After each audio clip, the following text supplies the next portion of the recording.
The arrival of the untouchable, diplomat. The Earth colony of Nova Terrace was calm that morning. Birds flew across the clear sky, and workers walked to their duties in the government center. Everything felt normal, until the sound of thunder rolled in from above. A huge alien ship slowly entered the sky, casting a shadow over the city square. It was shiny, dark purple, and covered in glowing alien symbols. It hovered for a moment before landing in the center of the city with a loud hiss. People gathered around, whispering in fear and curiosity. Soldiers arrived, forming a tight circle. The Earth governor stood tall, waiting nervously. Then the ship door opened. From the mist, a tall female alien stepped out. Her skin was pale blue, almost silver. Her eyes were sharp and glowing, like small suns. She wore long golden robes and jewelry made of crystals. Her chin was high, her walk full of pride. Her name was Valrina, a diplomat from the powerful Varelian Empire. She didn't look at the crowd. She didn't smile. She walked like the world belonged to her. Behind her followed 4 guards with metal staffs and glowing armor. They didn't speak.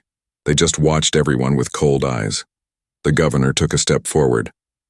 "Welcome, honored diplomat Valrina. Earth is pleased to receive you." Valrina slowly turned her head. Her voice was smooth but cold. Of course you are. As you should be." The people looked at each other, confused. She stepped past the governor without shaking hands. "Take me to your council. I don't like wasting time." The humans led her to the city's grand hall. As she entered, she wrinkled her nose. "Smells like dirt," people whispered again. She insulted the place without shame. Ethan, a young human engineer, was watching from a corner. He didn't say anything, but his face showed something different. He wasn't scared. He wasn't impressed. Valrina stopped near a water fountain. A small child ran toward it laughing. Her guard raised his staff. "Step back." The child froze. Valrina looked down. "Control your spawn, this is not a playground." The child's mother quickly pulled him away, apologizing again and again. Ethan's jaw tightened. He didn't like what he saw. Later that day, a special meeting was held. Humans from many cities came to meet the diplomat. She sat on a high chair, above everyone else. One of the council members spoke kindly. "We hope this visit brings friendship between our people." Valrina laughed. "Friendship? Don't be foolish. The Varelian Empire doesn't make friends. We allow others to serve." A silence fell over the room. Ethan finally spoke. "Then why are you here?" Everyone turned toward him, shocked. No one was supposed to talk without permission. Valrina looked down at him, amused. "You dare speak to me, little engineer?" Ethan stood calmly. "I just want to understand. If you think we're weak, why waste time here?" Gasps. Some humans tried to stop him, but Valrina raised her hand. She walked toward him slowly. Her eyes stared deep into his. "You do not kneel before me. Do you not know who I am?" Ethan looked straight at her. "Respect is earned, not ordered." A heavy silence. Valrina's guards moved forward, but she stopped them with a gesture. She smiled, but it wasn't kind. It was sharp, dangerous. "You're brave," she said. "Or foolish. We shall see which." Then she turned away, robes flowing behind her. As she walked off, she spoke loud enough for everyone to hear. "You will regret that, human." In that moment, everyone in the hall felt the air change. A storm had entered their world, and it wasn't over yet. But one thing was now clear. This diplomat thought she was untouchable, but not everyone on Earth would bow. A diplomat above the La Valrina walked through the Earth colony as if she owned it. Her golden robe dragged across the smooth floor of the city's central dome. Her eyes didn't look at people. They looked through them. Every step she took made humans nervous. "The market," she snapped her fingers. "Bring me fruit, not this Earth trash. I want something rare." The vendor bowed quickly, his hands shaking. I'll see what I can find, diplomat." She threw a coin at him. It hit his forehead and fell to the ground. "You better." Her Guards stood like statues, but their eyes missed nothing. No one dared speak against her except Ethan. From a quiet corner, he watched her with narrowed eyes. The same human engineer who had spoken up in the council hall now walked the colony streets with a new purpose. He was studying her, not with fear, but focus. Valrina entered a sacred Earth memorial next, something built in honor of those who died in past wars. The sign clearly read, "Do not enter without permission." She didn't even glance at the warning. She walked in like she belonged there, standing under the giant statue of fallen heroes. She smirked. These statues are meaningless. Earth clings to weak memories. A human guard stopped her. "Ma'am, you're not allowed inside without approval." Valrina turned slowly and slapped him. The sound echoed. "You will not raise your voice at me," she hissed. The guard fell back, his cheek red. No one moved to stop her. The nearby officers just looked down. They were afraid. Ethan saw it all. He clenched his fist. His mind was racing. Later that night, Ethan met with a small group of friends. They were technicians, doctors, and low-level officers. None of them were powerful, but they were brave. "She walks over our laws," Ethan said. "She treats us like dirt, and no one dares to stop her." "She's a diplomat," someone whispered. "If we act, her empire could declare war." Ethan leaned forward. "Then we don't fight her, we expose her." The others looked confused. "What do you mean?" "I mean, we show her real face." To the galaxy. The group fell silent. The idea was risky, dangerous, but it was also possible. The next day, Ethan began his plan. He built a tiny drone camera, small enough to hide inside lights, vents, and plants. He placed one in her guest room, one in the market, one even in the council's chamber. Now, he waited. Valrina, unaware, continued her reign of insult and power. She made fun of Earth's music at a concert. She demanded a human officer clean her shoes with his hands. She even told a child that humans are born to serve. Everything was recorded. But the biggest shock came when Valrina spoke privately with her assistant inside her guest room. She laughed and said, "Earth is ripe, they're soft, stupid. I'll make this colony a training zone for Varelian soldiers. Let them practice war on these weaklings." Ethan watched the footage that night with his team. Their faces turned, pale. "She wants to turn us into a playground for her army." One of them asked, "What do we do with this?" Ethan smiled darkly. "We show the people, but not just Earth, the whole galaxy." They would wait for the Galactic Culture Day, a massive celebration broadcast live to hundreds of worlds. Valrina was scheduled to give a speech on stage. Ethan's plan was simple. Hijack the screen during her speech. Let her words destroy her. Back in her quarters, Valrina looked out of her window. She saw humans walking peacefully, laughing, sharing food. She smirked. They have no idea what's coming. But what she didn't know was that someone was watching, and her fall had already begun. Human with a plan night had fallen on Nova Terrace, but Ethan couldn't sleep. He stared at the glowing screen in front of him, watching the video again and again. In it, Valrina's voice played like poison. "Earth will be our testing ground. Their laws mean nothing.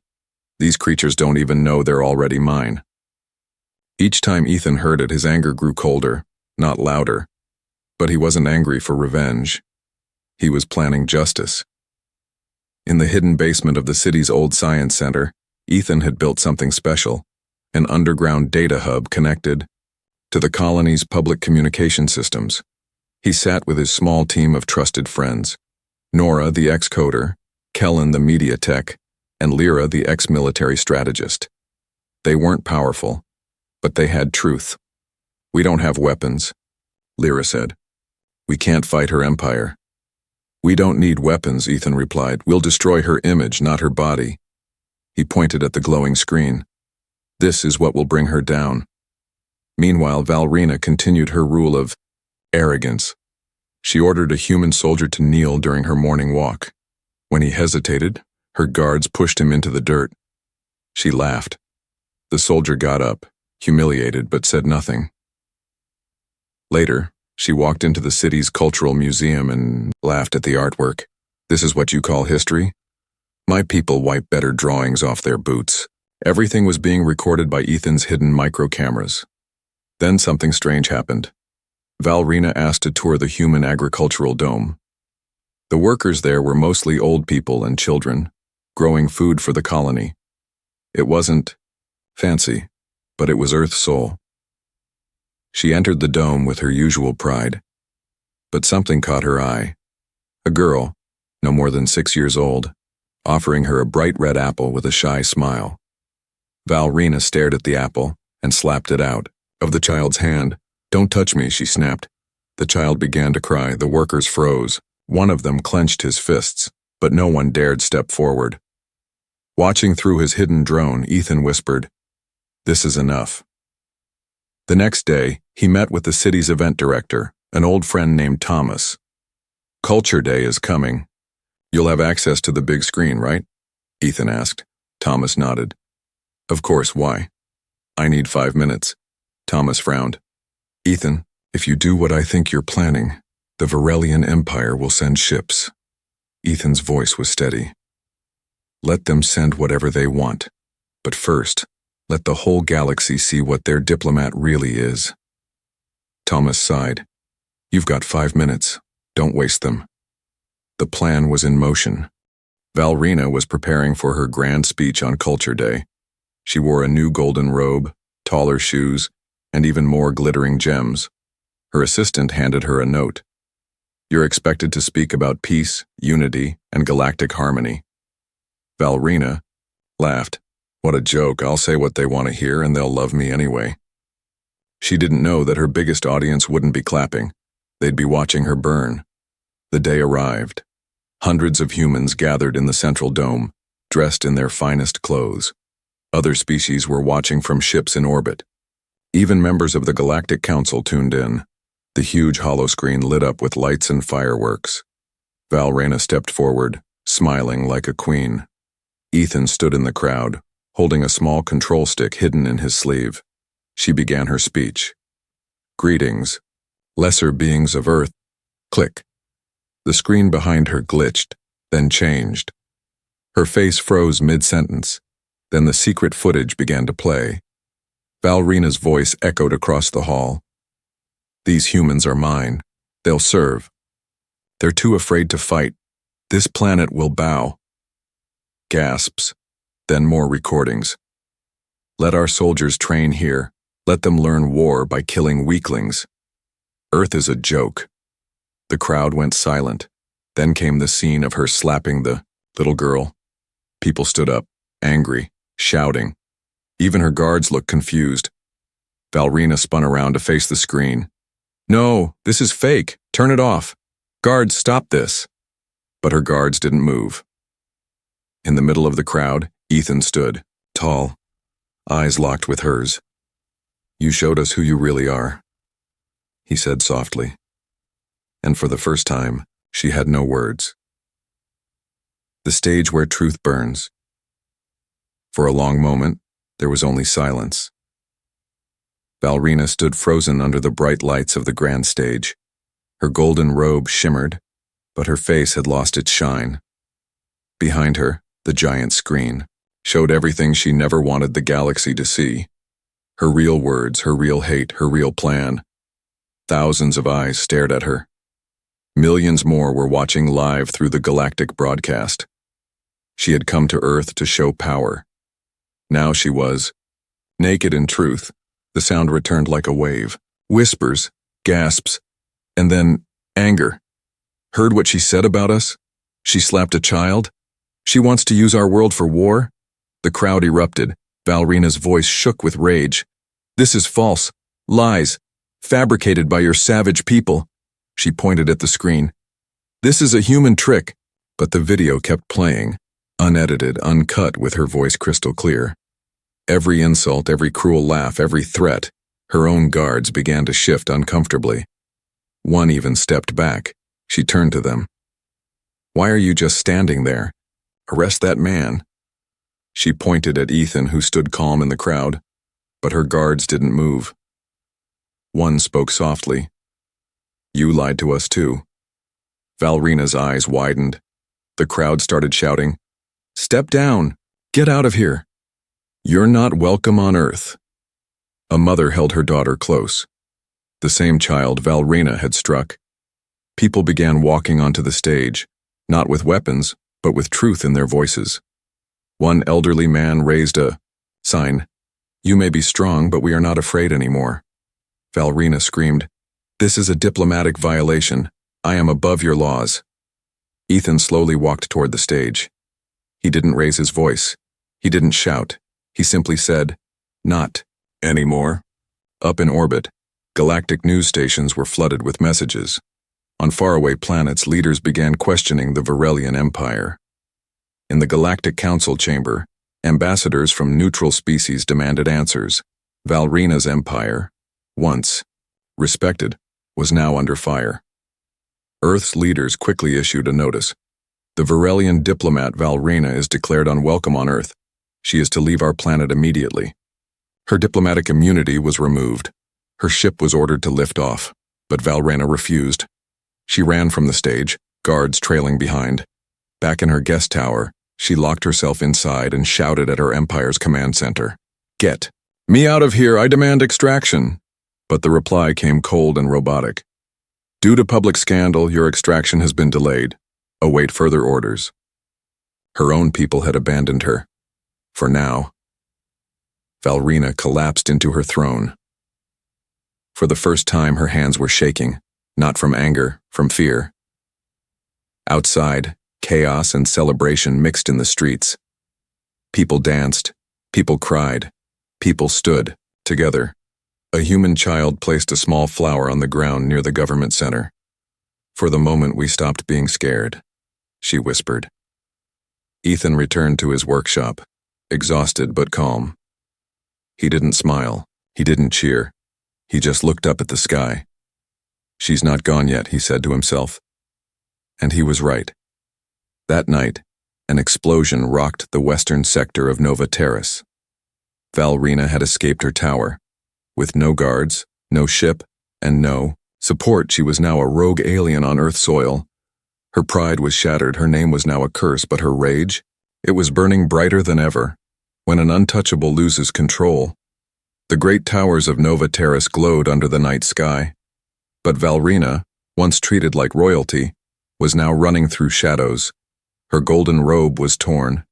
Her crystal jewelry was gone. Her eyes, once full of pride, now searched each alley like a cornered animal. No more guards, no more power, no more protection. She had become a hunted ghost on the planet she once looked down on. After the broadcast that destroyed her, Valrina's empire had gone silent. Her calls were ignored. Her codes blocked. They had disowned her. They feared her shame would spread to them. She was now alone. She hid in the industrial district where poor humans lived. Smoke filled the air. Walls were covered in old paint and broken wires. People here didn't know her, or if they did, they no longer cared. She entered a dark building, abandoned and dusty. She sat in the corner, trembling with rage, her soft hands now dirty, her shoes torn. "I was born to command worlds," she whispered to herself, "and now I hide like a rat." But not all had forgotten her. Someone was watching. Two figures moved through the alleys, whispering into radios. "She's here. In the West Sector. Alone." They weren't from the government.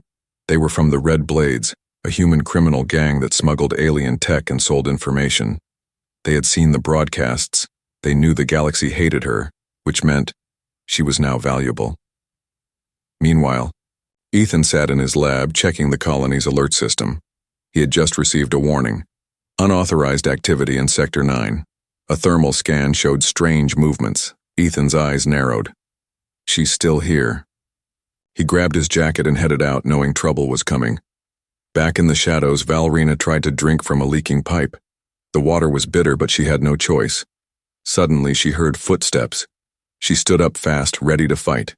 Her claws extended slightly. 3 humans stepped into the broken room. 2 men, 1 woman. All wore red jackets with metal studs. One of them smiled. "Didn't expect to find royalty in the trash?" Valrina hissed. "You dare speak to me?" "Oh, we do more than talk." They moved closer. "You're worth something now, Blueskin. Dead or alive." Valrina fought. She was fast, faster than they expected. She struck one man across the face with her claws. He screamed, blood pouring, but the others tased her. She fell, screaming in pain. They tied her hands. "Let's sell her to the Varelians. Or maybe to the highest bidder. I hear people pay a lot for fallen diplomats." They dragged her toward a black truck. That's when a voice shouted, "Let her go." They turned. Ethan stood alone at the alley entrance, holding a small device glowing with energy. The gang leader laughed. "You again? What are you going to do, engineer? Build us a toaster?" Ethan pressed a button. A blinding flash exploded behind him. A sonic pulse shot out, small but powerful, blasting the thugs off their feet. Valrina rolled away as the ropes loosened. Ethan ran to her, grabbed her arm, and pulled her into a side alley. "Can you run?" She nodded, stunned. They ran together through narrow streets. Finally, they reached a safe house, an old shelter built for storm emergencies. Inside, it was quiet and cold. Valrina sat on the floor, breathing hard. She looked at Ethan. "You saved me." He didn't answer at first, then he said, "I wouldn't let them kill you, even after everything." "Why?" she asked, voice shaking. "Because that's what makes us human." She looked down. For the first time in her life, she felt shame, not weakness, not fear. Shame. Outside, news spread that Valrina had escaped her tower and was now missing. The colony was searching, but no one knew she now sat quietly in a human shelter, and that the same man who exposed her was now the one keeping her alive. Diplomat in the dirt, Valrina had never truly touched it before. Now she sat in it. The storm shelter was cold, cracked, and smelled of rust. A single broken fan turned slowly above her head. Rats ran across the corners, and the wind howled outside like a warning. The former Varelian diplomat, once dressed in glowing robes and bathed in praise, now sat on the dusty ground in an oversized human jacket. Her head rested on her knees. She hadn't spoken for hours. Ethan sat nearby, fixing a radio. He didn't look at her. He didn't say anything. He just worked quietly. Outside, the city searched for her. Inside, she finally whispered, "Do all your people live like this?" Ethan didn't look up. Some do, not all, but many know this life. Valrina looked at her hands. They were scraped and red. Her fingers trembled. No silk. No servants. No shields. She muttered. Ethan replied calmly. No lies either. Just real life. For the next 2 days, Ethan brought her food, basic soup and dry bread. She didn't like it, but she ate. She was hungry. At night, she slept on the hard floor. In her dreams, she saw herself standing on the grand stage again. But this time, naked, screaming while everyone laughed, she woke up sweating. On the 3rd day, she asked, "Why did you save me?" Ethan paused. "Because I couldn't become like you." She blinked. "Like me?" "You looked down on us. You used power to control. If I left you to die, I'd be no better." Valrina looked away. "Maybe I deserved it." Ethan shrugged. "Maybe. But you're still breathing. What you do now, that matters more." Later that day, Ethan took her out through a hidden tunnel. They walked through the outer districts of Nova Terrace, places not built for cameras or visitors. Valrina saw human children sharing one blanket to stay warm. An old woman gave half her bread to a hungry man. A boy with no shoes played music on a can, making others smile. Nobody was rich, but they were kind. Valrina's eyes stung. "Why help each other when you get nothing back?" Ethan answered softly. Because we're not alone. That's what makes us strong. Back at the shelter that night, Valrina sat quietly and stared at her reflection in a cracked mirror. I used to think your species was weak, she said. Ethan replied without looking up. You still might. No, she whispered. Now, I think we are, but peace didn't last. An alert beeped on Ethan's device. He checked the screen, his face darkened. What is it? She asked. Varelian retrieval units, he said. Your empire just sent hunters. Valrina's breath caught. They're not here to rescue me, are they? No, Ethan said. They're here to silence you. Minutes later, a small explosion shook the shelter. Dust fell from the ceiling. Ethan grabbed his bag. We need to go, now. Valrina stood, fear flashing in her eyes. Outside, 3 shadow-like alien warriors scanned the streets. Their armor shimmered with cloaking tech. Their eyes glowed red. They'll track energy, Ethan said. We can't use transport, we move on foot. They escaped through a broken water tunnel, crawling in filth, their clothes soaked. Valrina didn't complain. Not once. She had changed. They reached a junkyard just before dawn. There, hiding inside a broken shuttle, Ethan looked at her. You still have a choice, he said. Run to the hills. Disappear, or what? She asked. He looked into her eyes. Or stand with us. Speak the truth. Not just here, but across the stars. She was silent for a long time. Then she nodded. Not like a queen, but like someone finally free. She bowed to a human. The junkyard was quiet. Old machines lay half-buried in dust. Rusted wires hung from broken towers. A dead satellite blinked once, and then shut off forever. Valrina stood at the edge of a torn metal platform, her eyes locked on the rising sun. She had never truly noticed Earth's sky before, but now it looked alive. Behind her, Ethan finished scanning the area. His small device buzzed softly. They're close, he said. 3 Varelian hunter units, fully armed. They won't miss this time. Valrina didn't flinch. Then we don't hide anymore. Ethan turned to her, surprised. You want to fight? I want to speak, she said, loud enough that no one, human or alien, can ever silence me again. Hours later, inside the city of Nova Terrace, people gathered in front of the same stage where Valrina had once insulted them all. But this time, something was different. This time, there was no throne, no golden robe, no armed guards, only a battered podium. And behind it stood Valrina in plain human clothes, a torn earth jacket wrapped around her shoulders. Her silver-blue skin was scratched, her hands were bruised, and her voice was no longer proud. It was clear.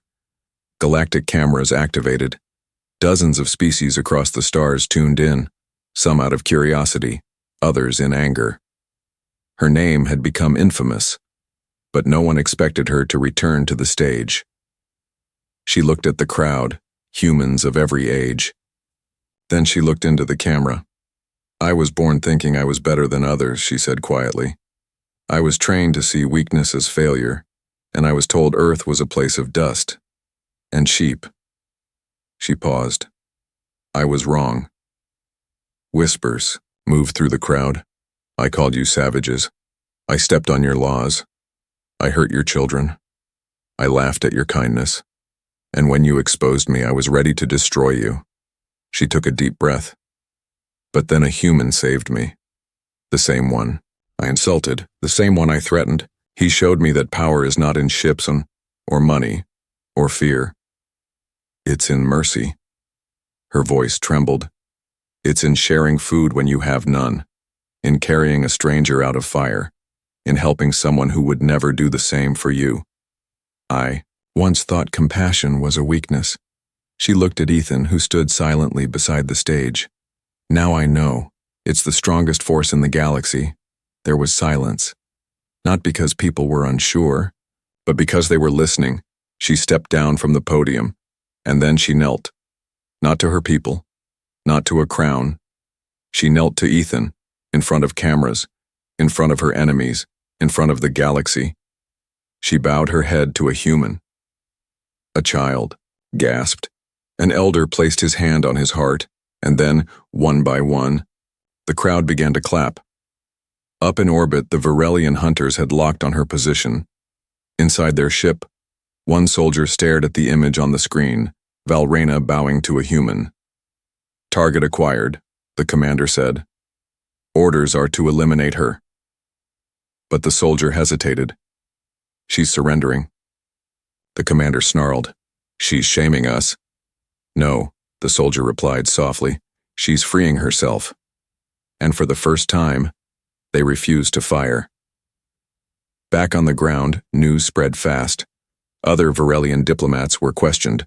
The Empire sent a message, not of war, but apology. Valrena had started something unstoppable. Weeks later, a special seat was added to the Galactic Council. It had no nameplate, no title, only a single word engraved in every known language: truth. It was offered to any being, human or alien, who dared to speak it. Valrena was the first to sit there, but not the last.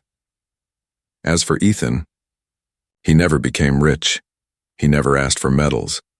He returned to his workshop, fixing machines and raising plants. Sometimes he walked the city streets and saw people helping each other just a little more. Sometimes he looked at the stars and smiled. One day, Valrena visited him. She didn't bring soldiers. She brought a flower. "I don't belong to a throne anymore," she said. Ethan nodded. "You never needed one." They sat together under the sky, two beings from different worlds, who proved that some things are more powerful than power itself.